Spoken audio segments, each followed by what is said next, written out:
আসসালামু আলাইকুম ভিউয়ার্স, আশা করছি আপনারা সবাই ভালো আছেন।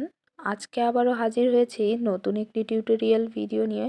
আশা করছি আজকের টিউটোরিয়াল ভিডিওটি আপনাদের অনেক বেশি ভালো লাগবে। আমি প্রতিনিয়তই চেষ্টা করি নতুনদের জন্য অনেক সহজ সহজ টিউটোরিয়াল ভিডিও মেক করার জন্য। আজকেও একটি সহজ ফুলের ডিজাইন নিয়ে হাজির হয়েছি। আজকে আমি সেলাই করব 3টি রঙের সুতা দিয়ে 3 রকমের ফুল। তো প্রথমে আমি লাল কালারের সুতা নিয়েছি সেলাই করার জন্য। এরপরে বাকি 2টি কালারের ফুল সেলাই করব। বাকি 2টি ফুল আমি নেক্সট ভিডিওতে দেখিয়ে দিব।